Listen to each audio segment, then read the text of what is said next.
한 주간 동안 여러분 사순절 묵상 하시는 것 기억하시고 묵상도 가져가셔서 열심히 묵상하시면서 많이 은혜 받으시면 좋을 것 같습니다. 그리고 오늘 좀 축복하고 싶은 사람들이 있는데요. 아직 안 오셨군요. 네, 하은이네 어디 가셨어요? 아직 안 오셨어요? 그렇군요. 네, 그래요. 저 뒤에 승희자매님 오셨는데 이제 출산하고 드디어 아기를 데리고 왔습니다. 저 이쁜 아이, 아우 너무 잘생겼네요. 리틀 이승기시네요, 진짜. 예, 앞으로 좀 잠깐 나오실 수 있을까요? 네. 예, 괜찮으세요? 괜찮으세요? 네, 조금 힘드실 수도 있겠지만, 네, 오셔서 우리 같이 좀 기도하고 축복했으면 좋겠네요. 변호사님, 저 죄송합니다.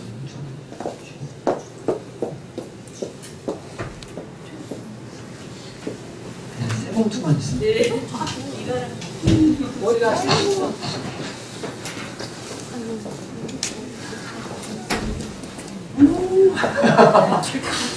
너무 이쁘네요, 진짜. 눈떴어요. 네. 네, 같이 한번 축복했으면 좋겠는데요. 그 찬양 부를까요? 때로는 너의 앞에. 예, 가사 준비해 줄 수 있죠. 네, 금방 나오죠. 함께 좀 이름이 이건, 주건 형제도 있는데 이건 형제는 이기네요. 우리 리틀 건이 형제는 이기네요. 때로는 건이 앞에 너희 앞에 어려움과 아픔이 있지만 담대하게 주를 바라보는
하나님 감사합니다. 건의를 이 가정에 내려주셔서 너무나 감사드립니다.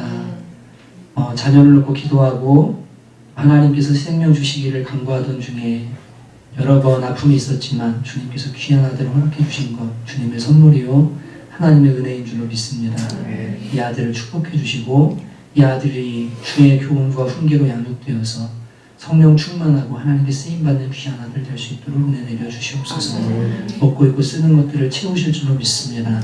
하나님 아버지 이 가정에 복 내려주시고 자녀가 늘어났으니 우리 이성리 형제님이 하는 모든 일들에 주님이 복 내려주셔서 하나님 넉넉한 가정 되도록 주님이 은혜 내려주시옵소서.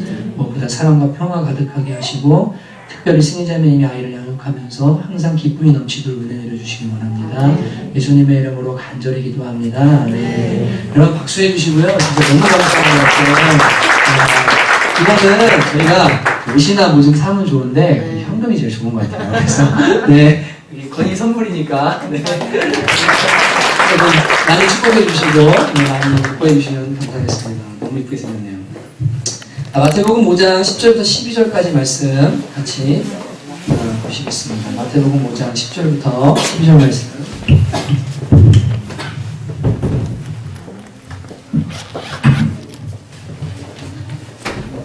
팔복의 마지막 부분을 함께 살펴보게 됩니다. 마태복음 5장 10절부터 12절 말씀 제가 우리 짧기 때문에 같이 다 합독하는 걸로 하겠습니다. 함께 읽겠습니다. 시작. 너희를 위하여 박해를 받은 자는 복이 있나니 천국이 그들의 것이니라. 나로 말미암아 너희를 욕하고 박해하고 거짓으로 너희를 거슬러 모든 악한 말을 할 때에는 너희에게 복이 있나니 기뻐하고 즐거워하라. 하늘에서 너희의 상이 크니라. 너희 전에 있던 선지자들도 이같이 박해하였느니라. 아멘. 저를 한번 따라 하실까요? 심해 온의. 말이 어렵죠? 심해가 온유하다라고 생각하시고, 네, 심해가 온유하다라고 해서 심해 온의. 다시 한번 심해 온의. 금마화의. 이렇게 하면 금마화의. 금마화의. 근데 심해는 온유하다. 심해는 온유하다. 그인마 생각하세요. 그인마는 화의하다. 이렇게 생각하시면 돼요. 심해 온의. 금마화의. 이렇게 하면 뭘까요? 심령이 가난한 자는 복이 있나니 뭐죠? 첫 번째 천국이 그들의 것이며 그 다음에 심 뭐라고 그랬어요? 애통하는 자는 복이 있나니 그들이 어떻게 되죠?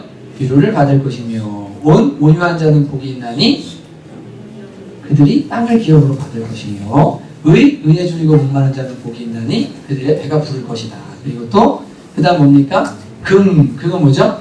긍휼히 여기자는 복이 있나니 그 다음에 마음이 청결한 자는 복이 있나니 그리고 일곱 번째 화평케 하는 자는 복이 있나니 그 다음 마지막 의를 위하여 박해받은 자는 복이 있나니 천국이 그들의 것이며 심의 온의 금마화의 이렇게 외우시면 여러분이 팔복을 다 외우실 수 있겠습니다. 그죠? 8번째 한번 해보실까요? 시작. 심의 온의 금마화의 이렇게 외우시면 됩니다. 여러분이 팔복을 다 외우시면 됩니다. 이 팔복은 그리스도인의 존재적인 특질과 그들이 받은 복의 본질에 대해서 주신 말씀이라고 누차 이야기를 드렸습니다. 첫 번째 복은 심령이 가난한 자는 복이 있나니 천국이 그들의 것이니라 라고 말씀하고 있고 8번째 복 역시 의를 위하여 박해를 받은 자는 복이 있나니 천국이 그들의 것입니다 라고 이렇게 말씀하고 있습니다. 그래서 첫 번째 복과 8번째 복이 다 천국의 복이라고 이야기를 하고 있는 것을 우리가 보면 이 복의 본질은 천국 백성의 복이고 복의 내용은 천국과 다 관련되어 있다는 것을 우리는 이제 알게 되는 겁니다. 하나님 나라와 관련되어 있다는 것을 알게 되는 거죠. 그리고 넷째 복인 의에 줄이고 목마른 자까지는 우리 안에 일어난 어떤 변화들, 내면의 변화들과 영혼의 변화들이라면 그 다음부터 일어나는 뭐냐면 뭡니까? 온유해지고 의에 줄이고 긍휼히 여기고 화평하고 이렇게 되어지는 이런 것들이 있잖아요. 긍휼히 여기고 마음이 청결하고 화평하게 되고 의를 위해 박해를 받는 것은 마음의 동작들을 넘어서서 실제로 바깥에 이제 일어나는 것으로 확장되어지는 내용인 것을 팔복을 통해서 우리가 깨닫게 되는 겁니다. 이해가 되시죠? 천국의 복 안에서 하나님 나라의 복 안에서 먼저는 심령과 영혼의 변화가 일어나서 주어지는 복과 그 다음 그 결과로 우리의 삶에 실제로 일어나는 행동들 때문에 나타나는 그러한 일들의 결과 그게 그리스도의 본질에 대해서 얘기하면서 오늘 마지막에는 그 끄트머리에 뭐라고 하냐면 예수 믿고 내면이 변화되어지고 하나님 나라 백성이 된 사람들은 심의 온의 금마화의 이 순서를 따라 쭉 이렇게 오면서 마지막에는 의를 위해서 목말라 하는 정도가 아니라 이제는 갈망했던 그 의를 위해서 박해를 받은 자리까지 뭐합니까? 가게 되어지는 복이 있다. 이것이 그리스도의 본질이다 라고 이렇게 이제 결론을 맺고 있는 것이 오늘 팔복의 10절부터 12절까지 내용인 겁니다. 그래서 팔복을 묵상하고 읽으실 때 이러한 것들을 염두에 두시면서 이런 내용이구나 하고 잘 보시면 진짜 묵상할 때마다 은혜가 되어지고 더 깊은 진리들을 우리가 많이 깨닫게 됩니다.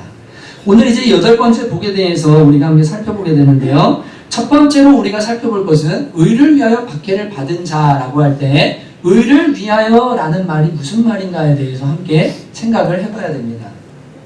여기에 나오는 의를 위하여 박해를 받는다라고 할 때 이 의라는 것은 다른 게 아니라 예수 그리스도 그리고 진리 그분을 담는 것 이 세 가지를 의미합니다. 베드로전서 2장 20절에 보면 이런 이야기가 말씀이 있습니다. 죄가 있어 매를 맞고 참으면 무슨 칭찬이 있으리요? 그러나 선을 행함으로 고난을 받고 참으면 이는 하나님 앞에 아름다우니라 라고 이렇게 말씀하고 있습니다.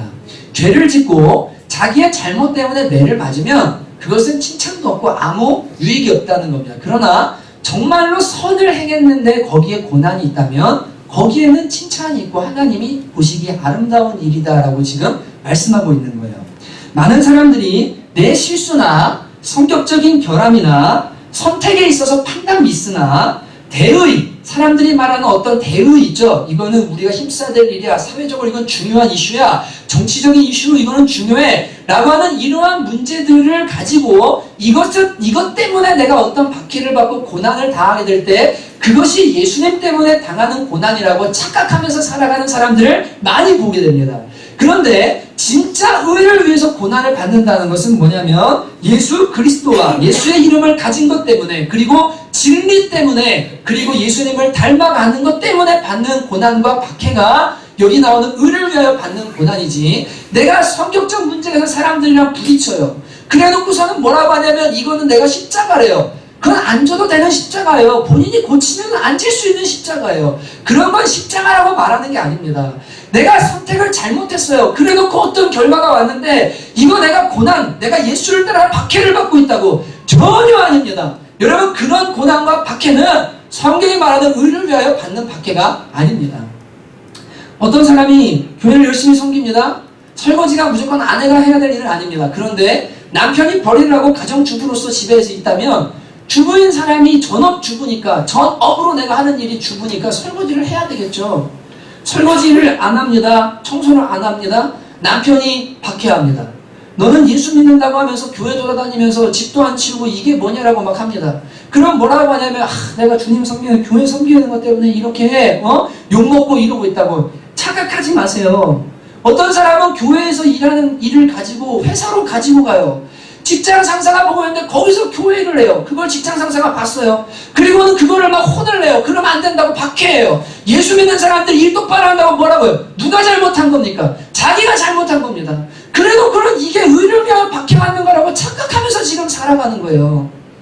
여러분 진리를 위해 정치적인 이슈 문제를 위해서도 너무 강하게 주장하다 자기 생각할 수 있거든요.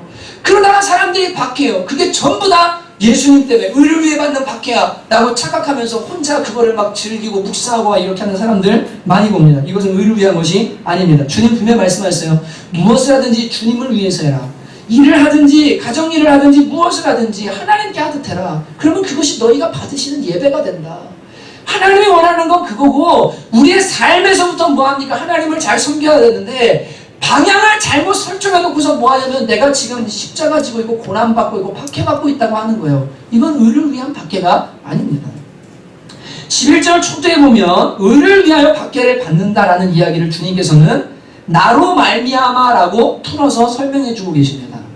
예수님 때문에 일어나는 박해, 예수님 때문에 나에게 주어지는 고난, 그것이 순도 99.9% 진짜 예수 때문에 일어나는 그것이 의를 위한 박해지 다른 어떤 것이 섞여 있는 것이 예수님을 위한 박해가 아니라는 거예요.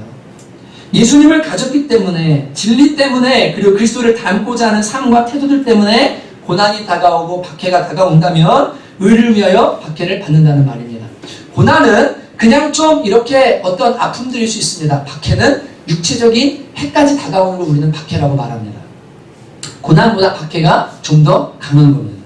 그래서 두 번째로 우리가 생각할 것은 예수 그리스도를 닮는 사람들, 진리를 가진 사람들, 그리고 예수님을 가진 사람들에게는 고난이 찾아오고 심지어 박해가 찾아올 수밖에 없다는 것에 대해서 우리는 깨닫고 먼저 생각해야 됩니다. 왜냐하면 그리스도인은 존재가 달라진 사람들이기 때문에 그렇습니다. 물과 기름이 섞일 수는 없이 세상과 그리스도인은 구별되어져 있습니다. 그래서 마태복음 10장 34절에서는 주님이 이렇게 말씀하셨습니다. 내가 세상에 평화를 주려고 온 줄로 생각하지 말라. 평화가 아니라 검을 주러 왔다고 말씀하셨습니다. 지난주에 화평에 대해 살펴보았지만 예수님이 이 땅에 오신 것은 착각하시면 안 됩니다. 모든 사람들과 화평하라고 주님이 오신 거 아니에요. 예수님이 오신 것은요. 하나님의 진노에서부터 우리를 건져주셔서 죄의 문제를 해결해서 하나님과 죄인이 화평케 하시려고 이 땅에 오신 겁니다. 믿지 않는 사람과 예수 믿는 사람이 화평하게 하려고 주님이 오신 거 아닙니다. 1차적으로 예수님이 이 땅에 오신 것은 하나님과 죄인을 화평케 하려고 오셨고 이 화평이 근거가 되어서 어떻게 됩니까? 우리가 하나님과 화평함으로 인해서 다른 사람들과 화평함이 흘러가는 거지 다른 사람들과 화목하게 하려고 주님이 이 땅에 오시지 않았어요. 그래서 주님이 친히 뭐라고 하셨냐면 내가 화평을 주려고 이 땅에 왔다고 생각하지 마라. 나는 검을 주려고 왔다고 주님께서 말씀하셨습니다. 예수를 닮아가는 것, 진리라는 것은 우리에게 주어진 복입니다. 예수 닮은 사람들을 보면, 예수님 닮은 사람들 보면 너무 아름답습니다. 진짜 좋아요. 진리는 우리 인생에 행복을 주는 주님이 주신 인생의 법칙들입니다. 어떻게 살아가야 될지에 대한 사용 설명서예요. 그대로 살면 우리는 행복해질 수 있어요. 그게 맞아요. 그럼에도 불구하고 칭찬받을 일일 수 있지만 모든 사람들과 우리가 진리를 가지고 있고 예수를 닮아간다고 해서 화평할 수는 없고 모든 사람의 칭찬을 받을 수 없다라고 주님께서 말씀하시는 거예요. 여러분, 빛이 세상에 왔습니다. 예수님이 오셨습니다. 그 좋으신 분이 오셨습니다. 그 선하고 깨끗하고 온유하신 분이 오셨습니다. 그런데 어두움이 그분을 싫어했습니다. 그래서 이분을 십자가에 못 박았습니다. 이게 세상입니다. 주님은 이들과도 화평하려고 하지 않으셨어요. 그렇기 때문에 예수님께서 누가복음 6장 26절에도 이렇게 말씀하셨습니다. 모든 사람이 너희를 칭찬하면 화가 있도다. 이건 문제가 있는 거다. 그들의 조상들이 거짓 선지자들에게 이렇게 행했다. 너희가 진짜로 나를 따른다면 모든 사람들이 너희를 칭찬할 수는 없다. 왜냐하면 그리스도인은 그런 존재이기 때문이다. 그리스도인과 비그리스도인은 다르고 진리의 사람과 거짓의 사람은 다르고 어두움이 세상은 기독교인과 빛을 싫어하기 때문에 당연하게 그리스도인들을 싫어하는 사람들이 생길 수밖에 없다. 그러니까 모든 사람들이 칭찬할 것이라고 생각하지 말아라. 그리스도인은 박해를 받게 되어 있다라고 주님께서 못 박으신 겁니다. 우리가 예수님을 소유하고 진리를 따르고 예수님을 닮아가는 것은 사람의 칭찬을 바라고 하는 일이 절대 아닙니다. 주님을 향한 사랑과 이 진리가 생명이라는 것을 알기 때문에 무엇보다 우리 안에 성령께서 새 생명을 주셨기 때문에 이제는 이거를 따르지 않을 수가 없는 거예요. 주님을 소유하고 살아가는 사람이 되고 나면 이걸 버릴 수가 없어요. 그래서 예수님을 따르고 예수님을 닮는 것이지 모든 사람들에게 칭찬받고 세상에서 높임받으려고 예수님을 따르고 진리를 따르는 거 아닙니다. 그런 마음으로 따른다면 절대 주님의 진리와 예수님을 닮아가는 것은 불가능합니다. 우리는 사람의 기쁨과 칭찬과 인정이 아니라 하나님의 기쁨과 칭찬과 인정을 구합니다. 유일한 청중은 하나님 한 분이시며 마지막 날 구름같이 거다한 천국 백성들이 우리의 증인이 되어지고 우리에게 박수해 줄 것입니다. 그렇기에 그분의 박수만 있으면 되는 겁니다. 그렇기 때문에 여러분들이 모든 사람들에게 박수받고 세상 사람들에게까지 나는 칭찬받는 그리스도인이 되겠다라고 착각하시면 안 된다는 거예요. 그래서 당연히 박해가 오고 고난이 오고 여러분에게 아픔이 올 때 이것을 이상히 여기거나 박해받는 걸 이상히 여길 필요가 없습니다. 사단이 잠시 지배하는 세상 역사의 칼끝은 하나님 나라와의 전쟁을 마지막에 준비하고 있습니다. 전쟁이 이 기독교인들의 대대적인 박해를 준비하고 있고 정말로 얘들에게 칼을 갈아서 요한복음 계시록에 나오는 것처럼 마지막 날 모든 그리스도인들을 향해서 어떻게 하든지 간에 그들을 넘어뜨리고 박해하려고 준비하고 있는 것이 사단과 세상입니다. 역사는 그 끝을 향해 달려갑니다. 그래서 우리는 성경을 통해서 마지막 날 우리가 어떤 박해를 받게 될지 어떤 환난과 핍박을 받게 될지를 보았고 여러분과 제가 알고 있습니다. 그러나 두려워하지는 마십시오. 사랑하는 신부의 사랑하는 아내의 고통을 바라보면서 계속해서 고통받기를 바라는 남편은 없습니다. 주님께서 적당한 때에 분명히 오셔서 우리를 그 박해와 고난에서 건져주시고 우리 얼굴을 들어주시고 우리를 위로해 주실 것입니다. 그러나 이 미래적인 박해도 있지만 우리에게 바로 지금 이 순간에도 예수 믿는 믿음 때문에 그리고 예수님을 닮음 때문에 진리 때문에 오는 고난과 박해가 존재합니다. 11절에는 그것을 구체적으로 이렇게 말씀하십니다. 나로 말미암아 너희를 욕하고 박해하고 거짓으로 너희를 거슬러 모든 악한 말을 할 때는 너희에게 복이 있나니 라고 이렇게 말씀하고 있습니다. 진리를 가지고 있고 예수님을 가지고 있고 예수님을 닮아가는 삶을 살아가는 것 때문에 세상이 그리고 악한 자들이 어떻게 하냐면 욕해요. 그리고 박해해요. 그리고 거짓으로 거슬러요. 그래서 악한 말로 폄해해요. 안티 그리스도인들이 그런 일을 많이 하죠. 잘 알지 못해요. 그러면서 악한 말로 막 예수님 욕하고 교회 욕하고 우리를 막 욕합니다. 이것이 뭐냐면 우리가 지금 실존적으로 느끼는 뭐예요? 고난이고 박해인 것입니다. 여기 이것이 그리스도의 현실이고 동시에 복입니다. 그렇기 때문에 예수님을 믿고 내가 천국 백성이 되면 고난과 박해가 오는 게 당연하구나. 이상히 여기지 말고 이제 원망하거나 좌절할 일이 아니에요. 세 번째로 그래서 왜 원망하거나 좌절할 일이 아니냐면 비록 그리스도인들이 이런 상황에 놓였지만 이렇게 고난과 박해, 예수님 때문에 진리 때문에 주님을 닮아가는 삶 때문에 아픔을 느끼는 삶이 있는 사람들이 있다면 그들에게 두 가지 복이 있기 때문입니다. 첫째는 오늘 말씀처럼 천국이 누구의 것이냐면 그들의 것이다 라고 주님께서 말씀하셨습니다. 이 보네파라는 신학자는 이런 이야기를 했습니다. 고난은 진실한 그리스도인의 배지다 라고 이렇게 이야기했습니다. 고난은 진실한 그리스도인의 배지라고 말했어요. 고난이 없다면 그리스도인이라는 표가 없다는 겁니다. 예수를 믿고 박해가 없다면, 무언가 세상과의 충돌이 없다면 그리스도인이라고 말할 수가 없다는 걸 이야기하는 겁니다. 바울도 내 몸에 예수의 흔적을 가졌다라고 이렇게 이야기했습니다. 복음을 전하다가 돌 맞았거든요. 태장 맞아서 여러분 여기가 막 다 터지고 찢어지고 그런 흔적들이 바울의 몸에 있었거든요. 사람 때문에 받은 영혼의 상처들이 있었거든요. 대만은 세상을 사랑하여서 세상으로 갔고 누가는 어디로 갔고 이러면서 자기가 사랑했던 동역자들이 믿음을 배신하고 갔던 모습들을 보면서 가슴 아파했던 일들이 있거든요. 그런 수많은 상처들이 있기 때문에 바울이 감히 뭐라고 하면 내 몸에 예수의 흔적을 가졌다라고 말하는 겁니다. 구원은 예수님의 피로만 가능합니다. 그러나 구원받은 성도들이 받는 고난은 천국 백성의 확실한 표징입니다.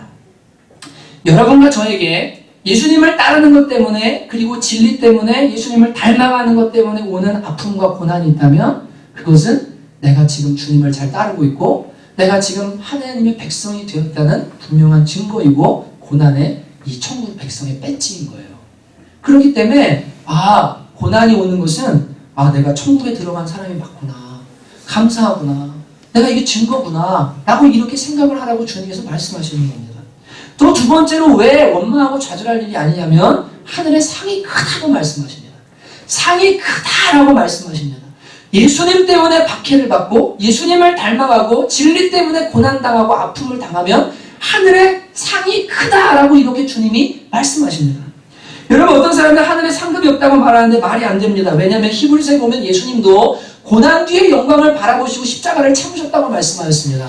그래서 빌립보서 2장에 나오는 것처럼 하나님이 예수님을 모든 이름 위에 뛰어난 이름을 주셨습니다. 인간 중에서 하나님께 온전히 순복한 분은 예수님밖에 없거든요. 첫사람 아담은 실패했지만 둘째 아담이 예수님이 온전하게 주님께 순복했고 예수님이 말씀하셨어요. 친구를 위해서 생명을 주는 것보다 큰 사랑은 없다 라고 하시면서 가장 큰 사랑으로 자기 생명을 십자가에서 친히 주셨습니다. 그래서 하나님께서 그 아들 예수님을 모든 이름 위에 하늘과 땅과 땅 아래 있는 자들의 위에 두시고 이 사람들의 무릎을 예수님 앞에 꿇도록 하셨다고 성경이 말하고 있습니다. 이것은 그분이 하나님의 아들이셨기 때문에 당연한 거 아닙니까가 아니라 사람이셨던 예수님, 이 땅에 와서 순복하시고 십자가의 고난을 당하신 예수님을 하나님이 그만큼 높이셔서 천국에서 가장 높은 자리에다 뭐 하신 거냐면 두셨다는 이야기예요. 이해가 되시죠? 모든 천국 백성 중에서 예수님을 가장 높여주신 거예요. 제일 높은 위치에다가 두시고 모든 무릎을 거기에다 꿇도록 주님께서 영광을 주셨다는 겁니다. 가장 큰 상급을 주셨다는 거예요. 예수님도 고난 뒤에 영광을 바라보시고 십자가를 참으셨다고 말씀하시는데 우리가 만약에 상급을 바라보고 고난을 참거나 주님을 닮아가거나 이렇게 하면 그걸 바라는 건 유치한 신앙입니다라고 말한다면 예수님도 유치한 분으로 만드는 거고 하나님께서 친히 보상해 주신다고 하시는데 그것을 인정하지 않는 것이 되는 겁니다. 상급 중에 가장 큰 상급은 박해이고 박해를 넘어서 순교입니다. 예수님은 요한복음 15장 13절 14절에 사람이 친구를 위하여 자기 목숨을 버리면 이보다 큰 사랑이 없나니 너희는 내가 명하는 대로 하면 곧 나의 친구라라고 말씀하셨습니다. 예수님께서 우리 친구인 우리를 위해서 그분이 자기의 생명을 주셨거든요. 그것처럼 너희도 그렇게 한다면 이것보다 더 큰 사랑은 없고 이것이 가장 큰 상급이라고 주님께서 말씀하셨습니다. 그러니까 우리는 이러한 사실을 알게 되면 예수님 때문에 고난을 받거나 진리 때문에 삶이 망한 것처럼 보이거나 예수님 따르고 예수 닮는 것 때문에 박해 가운데 있는 사람들을 보면 저거 예수 믿는다고 저렇게 살아도 되나? 저런 삶을 지금 살아도 되는 건가? 저렇게 고통 가운데서 되는 건가? 여러분 이렇게 혀를 찰 문제가 아니에요. 저는 북한에 있는 지하교회 성도들을 보면요. 여러분 어떠세요? 안타까운 마음 드시죠? 마음이 막 찢어지게 아프시죠? 그 고통들, 고난들. 이번에 그 김정욱 선교사님 때문에 지하교회에 수많은 사람들이 아마 그 명단이 불려진 것 같아요. 잡혀가고 지금 소리소문없이 사라진 사람들이 한두 사람이 아니랍니다. 다 어디 갔을지 아마 다 수용소 들어가고 뭐 다 총살당하고 소리소문 없이 다 사라졌겠죠. 여러분 그거 보면 예수 따라다가 저렇게 하는 거 보면 여러분 어떤 마음 드십니까? 저는 부러운 마음이 듭니다. 뭐가 부러우냐면 첫째는요. 도대체 얼마나 큰 하나님의 위로와 은혜가 있길래 저 상황을 견디면서도 믿음을 배신하지 않을 수 있을까 저들이. 나 같으면 저기 있으면 와 겁나고 두렵고 내가 이 믿음 지킬 수 있을까? 이런 마음이 드는데 그 고난과 박해 속에서 어떻게 얼마나 큰 은혜가 있길래 저 믿음을 지키면서 생명까지 버릴 수 있을까? 사망아 너희 쏘는 게 어디냐? 와라. 우리는 세상을 이긴 믿음을 가졌다. 세상이 죽음을 가장 두려워하냐? 우리는 예수님 때문에 죽음도 두렵지 않다. 와라. 그리고 싸우는 이 믿음이 도대체 이게 뭐길래 저들은 고난과 박해 속에서도 저렇게 승리할까? 부러워요. 부러워요. 또 얼마나 큰 상급이 있을까? 천국에 가면 그들은 저 앞에 있을 겁니다. 예수님이 십자가에서 순교하셨기 때문에 가장 높은 자리에 가신 것처럼 복음을 위해서 생명을 바친 그들을 위해서 뭐합니까? 예수님, 친구인 예수님의 자기 생명 바쳤거든요. 앞자리로 부르실 거예요. 그들은 저 앞에 가서 큰 상급과 큰 칭찬을 받을 겁니다. 부러운 거예요. 난 여기서 뭐하고 있나? 내가 어떻게 살아야 되나? 조금만 고난이 오면 예수 이름 모른다고. 조금만 고난이 오면 예수 닮는 거 포기하고. 조금만 박해가 오고 조금만 문제가 생기면 하나님의 진리를 신부터 벗어버리고. 여러분 이것이 천국 백성의 삶이 아니고 고난과 박해가 와도 좌절하지 않고 이것이 천국 백성의 표다. 하늘의 상급이 크다. 이것을 바라보면서 그래서 네 번째로 기뻐하고 즐거워하는 사람들이 바로 그리스도인이라고 주님께서 말씀하는 겁니다. 기뻐하고 즐거워하는 것. 고난과 박해 속에서도 기뻐하고 즐거워할 수 있는 것. 천국을 소유한 사람들. 이것이 그리스도인의 여덟 번째 복이라고 주님께서 말씀하고 계신 것입니다. 여러분 사도들은 사도행전 5장 41절에 보면 사도들이 그 이름을 위하여 능욕받는 일에 합당한 자로 여기심을 기뻐하면서 공의 앞을 떠났다라고 기록하고 있는 것을 보게 됩니다. 좋은 일 많이 했습니다. 교회가 선한 일 많이 했습니다. 병 고쳤습니다. 예수님 이름 전했습니다. 그런데 사두개인과 바리새인들과 대제사장들이 이들을 잡아갑니다. 그리고 채찍질했습니다. 능욕을 줬습니다. 그런데 그것을 받고 나서 나와서 이들이 한 고백이 뭐였냐면 이거였습니다. 사도들이 그 이름을 위하여 능욕받는 일에 합당한 자로 여기심 받은 것을 내가 예수님 이름 때문에 욕먹는 사람이 됐구나. 너무 감사하다. 그것을 기뻐하면서 공의 앞을 떠났다고 말하고 있는 거예요.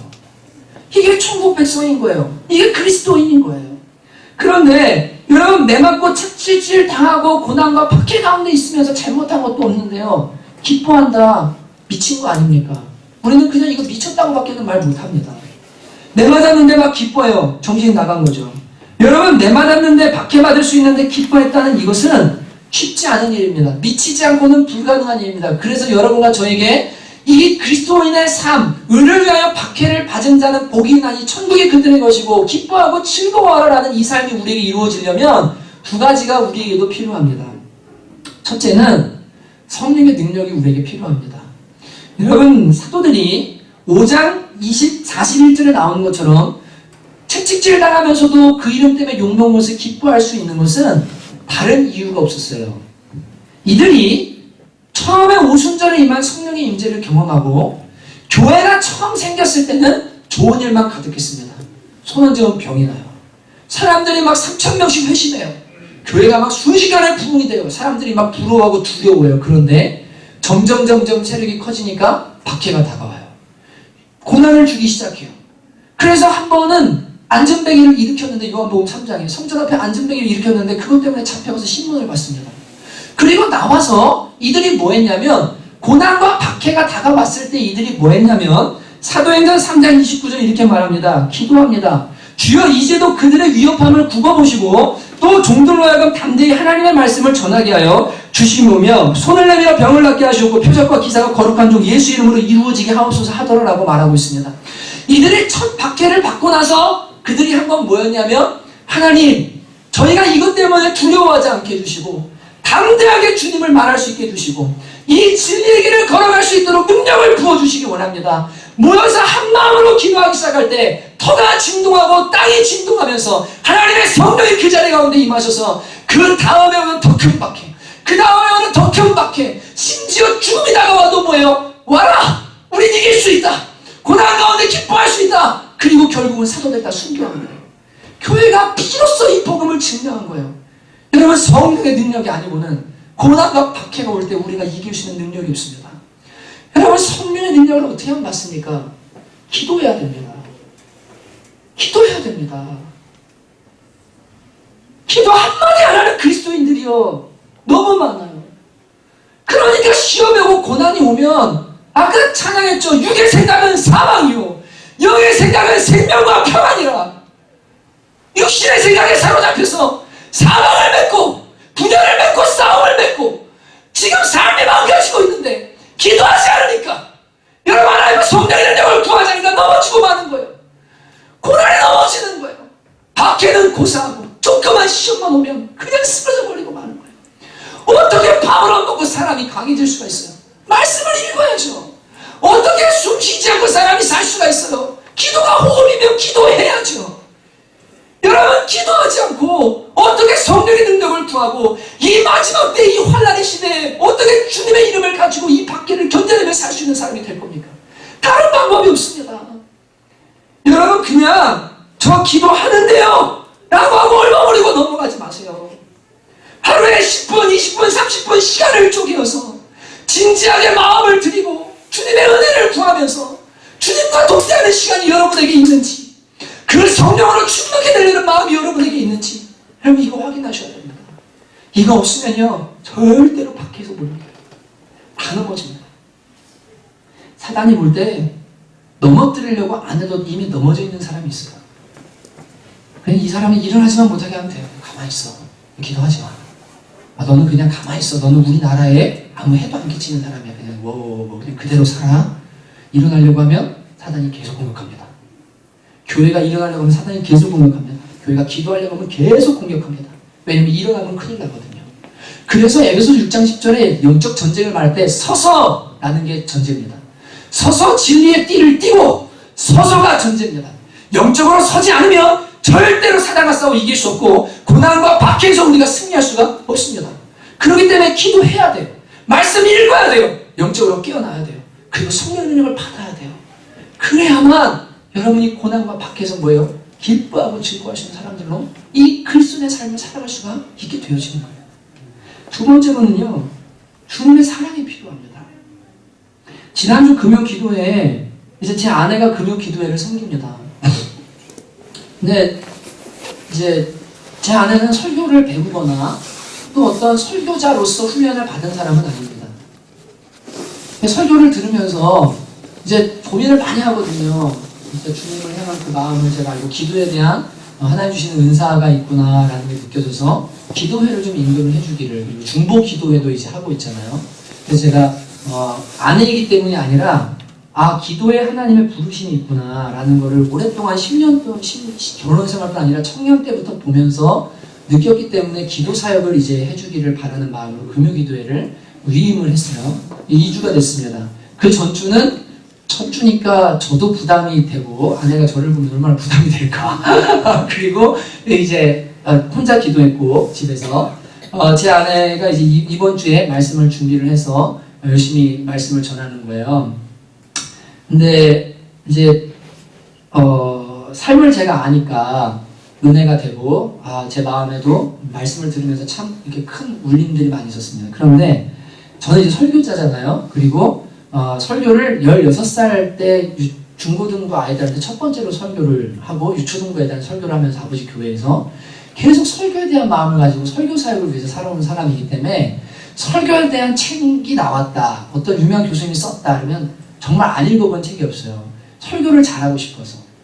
그러다 이제 나름대로 저의 칼날을 찾고 내가 보완해야 될 게 뭐고, 그러면서 인본주의는 빼고 영으로만 이 말씀을 전한다는 게 뭔지 고민하면서 최대한 순수하게 해보려고 이제 마음을 쓰면서 지금 훈련 중에 있는 과정의 도상에 있는 겁니다. 저도. 근데 저는 먼저 갔으니까 제 아내를 보면 이제 한숨이 좀 나오죠. 근데 제 아내가 계속 앞에서 3절 읽겠습니다. 이러는데 저 여인이 왜 저래? 귀 아파 죽겠네. 이러면서 뭐 이렇게 하고 나오든지, 코 풀고 오든지, 그래야지 듣는 사람이 힘들겠다. 또 막 계속, 제가 지난주에 말씀드렸지만, 근데 걱정이 되는 거예요. 자기가 설교가 길까봐. 제가 지난번에 말씀드렸지만, 아까도 말씀드린 중에서 예배 끝나고 올라와서 여보, 그 얘기 하지 마. 그냥 설교자는 주신 거 선포하면 되고, 하나님 주신 은혜를 하면 되지. 그렇게 사람 생각할 필요 없어. 근데 그렇게 설교를 듣다가, 이제 설교 내용에도 은혜를 받았지만 기도를 하러 딱 들어갔는데 제가 진짜 오열하면서 제 마음에 터져나온 부분이 있었어요. 근데 너무 울면 부인이 앞에서 예배를 섬기는데 창피할 것 같아서 조금 기도하다 올라갔어요. 그 무거운 마음에 올라가서 집에서 기도하고 이제 가족들을 기다렸습니다. 근데 무슨 내용이면 이런 거였습니다. 기도하면서 하나님이 제 아내에게 그런 마음의 징후를 주셨다고 했어요. 진이야, 이 세상에서 네가 평생 갖기를 원하는 마음이 무엇이니? 라고 주님이 물으셨는데 제 아내가 이렇게 하나님께 답을 했답니다. 주님, 저는 주님 갈망하는 마음 때문에, 그리고 한 영혼을 향한 마음 때문에 상한 마음이 되기를 원합니다. 평생 동안 이 마음 안 돼요. 왜냐하면 마음이 상했을 때 주님이 가장 가까이 계셨고, 내 죄 때문에, 영혼 때문에, 그리고 하나님 갈망하는데 더 알고 싶은데 왜 이렇게 안 알아지지? 말씀을 왜 이렇게 안 깨달아지지? 저 사람 주님 꼭 만났으면 좋겠는데 왜 이렇게 안 되지? 이것 때문에 마음 상하는 이 마음이 평생 동안 사라지지 않았으면 좋겠습니다. 근데 제가 그 얘기를 듣는 순간 제 마음에요, 울음이 퍽 터져나오는 거예요. 심령이 상한 자, 마음이 상한 자에게 주님이 가까이 하시고, 주님이 위로해 주시고 사랑을 부어주신다고 했는데 나는 뭐 때문에 지금 마음이 상해 있는가? 나는 뭐 때문에 마음이 상해 있는가? 내가 마음 상하는 건 도대체 뭔가? 그리고 진짜 그 마음이 상했을 때 도리어 하나님의 은혜가 커서, 하나님의 사랑이 커서 이것을 이겨낼 수 있는 그 은혜가 있는 건데, 나는 고난이 오고 마음 상하는 일이 오면 피하는 사람은 아닌가? 여러분, 시냇물이 흐릅니다. 시냇가에 돌을 다 치워보십시오. 물결은 평안하게 흐를지 모르지만 물이 돌과 부딪혀서 흐르는 노랫소리는 흐르지 않습니다. 돌이 있어야만 노랫소리가 나오는 거예요. 그리스도인의 삶에도 고난과 박해가 있어서 마음이 상하는 일이 생기고요, 아픔이 생기고요, 고난이 있을 때 하나님의 사랑이, 하나님의 은혜가 그 사람에게 흘러가면서 그 고난과 부딪혀서 뭐예요? 노랫소리를 만들어내는 거예요. 그게 우리의 삶이에요. 여러분, 그렇기 때문에 고난이 오고 박해가 오고 예수님 따르는 것 때문에 아픔이 온다고 피하고 여러분 낙망하고 좌절하고 원망할 문제가 아니라, 고난은 상급이다. 고난은 배지다. 박해는 나의 상급이다. 그리고 이것은 하나님의 사랑이 부어지고 주님의 은혜가 흐르는 통로다. 더 감사하고 뭐합니까? 오늘 말씀처럼 기뻐하고 즐거워하라고 주님께서 말씀하시는 거예요. 여러분, 그래서 성령의 능력 구하십시오. 그리고 주님의 사랑을 구하십시오. 하나님, 제가 고난 중에 있습니다. 박해 중에 있습니다. 예수님 따르는 아픔 중에 있습니다. 그러나 하나님의 사랑이 저에게 흘러오면 제 영혼의 노랫소리가 흐르고, 주님이 고난과 박해도 저는 넉넉하게 이길 줄로 믿습니다. 주님, 저에게 이 은혜가 필요합니다. 여러분이 그렇게 하나님의 은혜를 구할 때, 여러분 진짜로 이 8절에 나오는 의를 위하여 박해를 받은 자는 복이 있나니 천국이 그들의 것이다. 그리고 그들이 기뻐하고 즐거워할 것이라고 한 이 복이 여러분과 저의 실제적인 복이 될 줄로 믿습니다. 여러분, 교회가 말씀과 기도에 집중하고 있습니다. 왜냐하면 이것이 똑바로 세워지지 않으면 신앙은 잘 설 수가 없습니다. 개인 신앙이. 그래서 새벽 예배에요, 많은 사람들이 나오고 있어요. 지난주부터요. 많이 나올 때는 10명. 오늘 9시에도 10명 나오는 10명 예배 드리는데 10명인가? 네, 감사하더라고요. 새벽 예배에 많은 분들이 나와요. 10명 넘게 나올 때도 있어요. 점점점 기도하고 하나님 앞에 매달리고 하면서 뭐 하냐면, 여기 있는 정석 형제는 저쪽 힐스테이트 있는 데 사는데 그 먼 데부터 걸어와가지고 새벽 예배를 드려요. 그리고 가요. 그리고 안 올 줄 알았는데 금요기도회를 또 와요. 그래 또 가요. 야, 기도 시작했구나. 하나님이 일하시겠다. 근데 여러분, 기도 시작하면 아까 말씀드린 사단이 이제 공격합니다. 뭐 해보려고 그러면 막 공격합니다. 그게 두려워하지 마세요. 더 기도하세요. 하나님 은혜 구하세요. 그걸 이겨내세요. 그럼 우리 안에 노래가 흐르고 승리가 나타나게 될 줄 믿습니다. 여러분, 꼭 말씀과 기도에 집중하시고 이 사순절 기간에 더더욱 여러분이 기도의 사람, 성령의 사람, 하나님의 사랑을 구하는 사람 되시기를 주님의 이름으로 축복합니다. 같이 한번 이 시간에 찬양하고 기도할 텐데 우리 주님 다시 오실 때까지 이 찬양 함께 불렀으면 좋겠습니다. 제가 그 리더 모임 때 한 얘기인데요. 진짜 웃었어요. 같이 너무 웃었어요. 왜냐면 벌써 웃고 오전에 9시에 리더들도 너무 웃고 지난주에 제가 그 애니팡 카톡 게임 그 얘기를 들었어요. 그래갖고 도대체 저게 뭐길래 자꾸 막 하트를 날려. 그리고 게임 초대가 자꾸 와요. 그래갖고 제주도에 있는 형님한테도 그게 이제 와가지고 그래서 대학 동기인데 제가 들어가 봤어요. 그랬더니 이제 옛날에 LG 제폰에 있었던 끝까지 깼던 게임과 똑같더라고요. 이렇게 맞추면 터지는 거. 그래갖고 그게 한 2시간 쉬는 날 막 이렇게 쉬면서 막 했더니 레벨이 점점점 높아지는 거예요. 워낙 많이 옛날에 했었거든요. 저 앞에 가 있는 거예요. 제가 가면서 박서영 성도님이 이기셨습니다. 뭐 누구를 이기셨습니다. 그래서 막 제가 점점 높아지는 거예요. 막. 근데 재밌는 건 그날 그렇게 하고 나서 다음날 새벽 예배를 드리는 눈을 딱 감았는데요. 앞에서 애니팡이 막 터져요. 막 뻥뻥뻥뻥 막 터지면서 눈을 감아도 터지고 떠도 터지고 내가 왜 이러나 이러는데 3일을 가더라고요. 그래갖고 영성관리 잘해야 되는구나. 잠깐이었는데도 이게 이렇게 시각적으로 나한테 이게 오는데 야, 성도들이 말씀 보고 기도하지 않고 그냥 TV 하고 싶은 거 보고 싶은 거 다 하면서 살면 어떻게 영성관리하면서 살까? 근데 저도 깜짝 놀랐고 리더 모임 때 어저께 그 상과를 나누면서 내가 그 애니팡 때문에 3일 동안 고생했다고 얘기를 했어요. 여러분 말씀 보고 기도하는 거, 주님 따라가는 거, 어떤 상황에서 예수님 닮은 것처럼 하려고 하는 거, 진리 때문에 고난받는 거, 주일성 수야돼서 가고 싶은 일자리 못 가는 거 다 고난이고 박해입니다. 여러분 주님이 힘주셔야만 가능합니다. 여러분 오늘 찬양하면서 결단하세요. 주님 다시 오실 때까지 이게 쉬운 길 아니지만 주님 제가 기본부터 이 길을 걸어가겠습니다. 승리하겠습니다. 같이 한번 이 시간 찬양하고 기도하도록 하겠습니다. 주님 다시 오실 때까지 주님 다시 오실 때까지 나는 이 길을 가리라. 좁은 길 나의 십자가 지고 나의 가는 이 길 끝에서 나는 주님을 보리라.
감사하고 우리가 주 앞에 설 날이 멀지 않습니다. 이 시간에 결단하십시다. 고난과 박해가 다가와도 기쁨하고 즐거워하기로 결단하는데 내 힘으로가 아니고 머리로 안 됩니다. 주님의 능력이 필요합니다. 주님, 저에게 성령의 능력을 부어주십시오. 말씀과 기도로 무장하게 하시고 서서 진리의 띠를 띠고 주님 오실 때 일어나 주님을 맞이하는 사람들 될 수 있도록 주님 은혜를 내려주십시오. 같이 한번 시간 주여 한번 부르고 함께 기도하도록 하겠습니다. 주여!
사랑하는 성도 여러분, 여러분의 삶에 세상과 그리고 믿지 않는 사람과 너무나 평화하고 마귀가 여러분을 전혀 공격하지 않고 여러분이 있든 없든 신경 쓰지 않는 사람이라면 과연 하나님 나라의 백성인지를 다시금 살펴봐야 됩니다. 여러분, 이 시간에 한 번 더 기도하실 때 여러분 삶 어느 편인지 분명히 하십시오. 여러분 주님의 사람들입니다. 진리의 사람들이고 예수님의 핏값으로 산 사람들입니다. 우리는 그 나라에 속했습니다. 박해와 고난이 오는 게 당연합니다. 주님, 제가 그것을 피하지 않겠습니다. 주님, 훈장으로 여기겠습니다. 검이, 화평이 아니라 검이 생겨서 그 칼이 나를 찔러도 예수의 흔적으로 알겠습니다. 하나님 감사하겠습니다. 우리 시간을 결단하십시다. 예수님이 친구를 찾으십니다. 주님의 이름이 이 땅에 짓밟히고 교회가 오해받고 아픈 주님의 마음이 찢어지는 그 상황에서 나를 위해서 생명 걸어줄 친구, 나를 좀 변호해줄 친구, 삶으로 나를 좀 증명해줄 친구, 그 친구를 찾고 계십니다. 주님, 우리가 여기 있습니다. 부족하고 연약하지만 제가 주님 편에 서겠습니다. 같이 망하더라도 그쪽 편에 가겠습니다. 저를 핏값으로 사셨어요. 저는 주님의 것입니다. 같이 한번 시간 결단하십시오. 함께 기도했으면 좋겠습니다. 하나님 아버지, 저를 핏값으로 사주시고 죄에서 구원해주는 은혜 정말 감사합니다. 주님의 이름이 어떤 오해를 당하고 주님의 이름을 가진 것이 어떤 고난과 박해가 다가오는 길을 알지라도 주님, 저희는 주님 편에 설 것입니다. 주님과 함께 고난받을 것이고 주님과 함께 박해를 당할 것입니다. 하나님 아버지, 그것을 두려워하지 않을 것입니다. 주님, 우리는 주님께 속했습니다. 우리는 예수님의 사람들입니다. 우리는 성령의 사람들입니다. 우리는 주님의 종입니다. 하나님 아버지의 사람들입니다.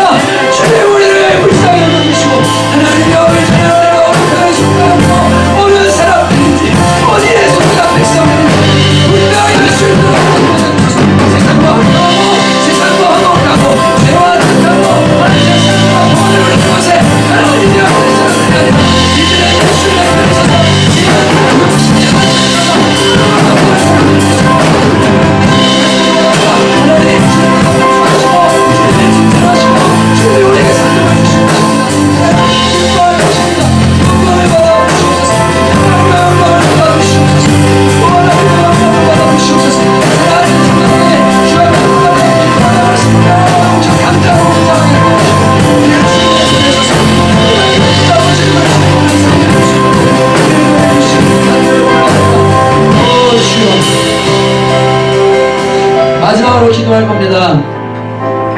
살다 보니까 어떤 고난은 시간이 지나도 사라지지 않는 고난과 박해들이 있기도 합니다.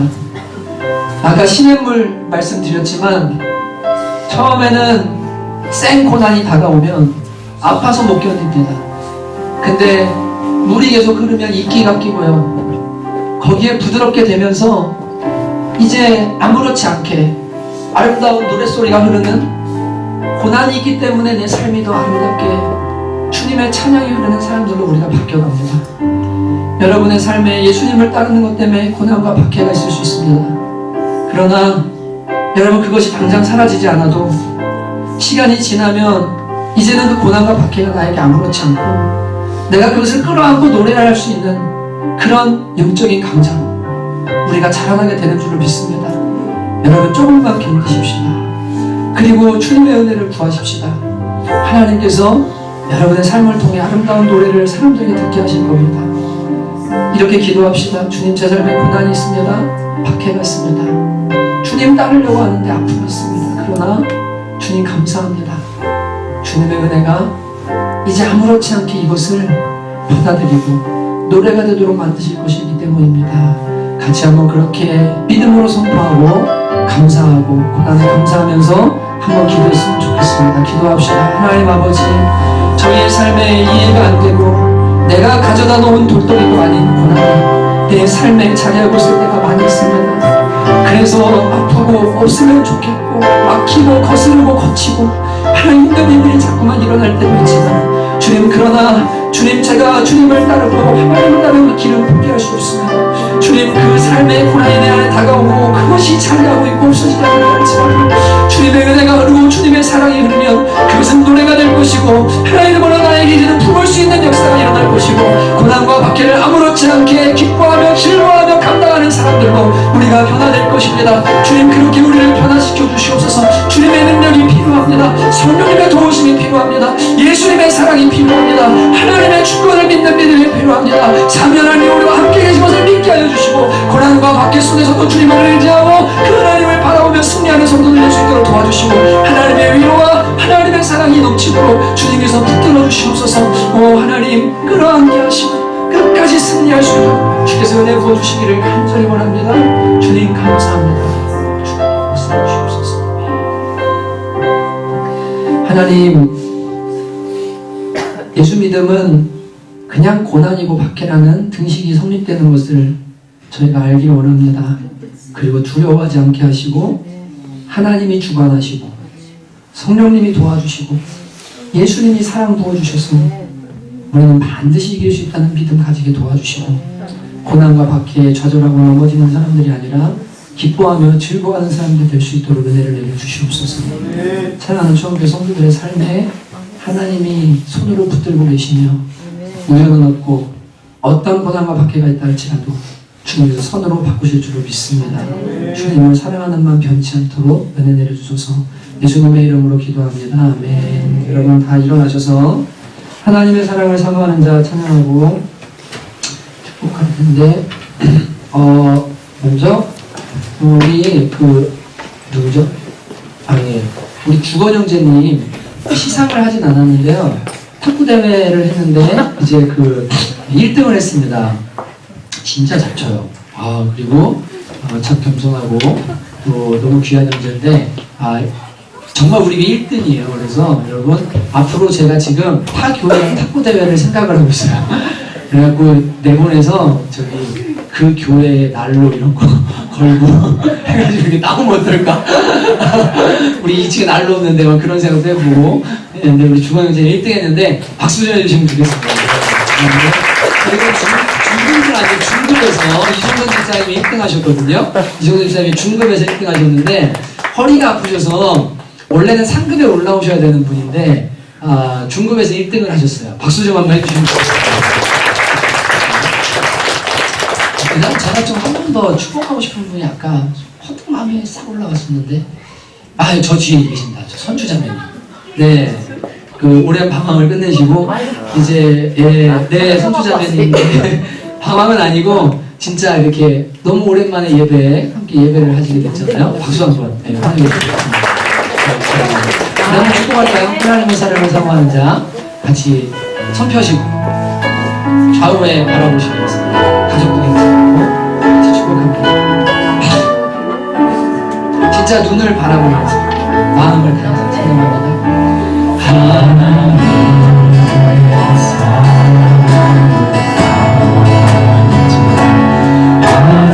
하나님의 평안을 바라보는 자 너의 모든 것 창조하신 우리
주님을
너를 얼마나 사랑하시는지 오늘 좀 제가 한 분들을 좀 축복하고 싶은데 이제 매주 이렇게 하려고 마음을 먹고 있습니다. 이제 많이 익숙해지시죠? 사모님들 다 좀 앞에 나오실래요? 사모님들. 김유경 사모님, 유경 사모님, 네, 앞으로 좀 나오시고, 현정 사모님도 이렇게 오시고, 네. 우리 세 분 사모님 앞으로 다 좀 나오십시오.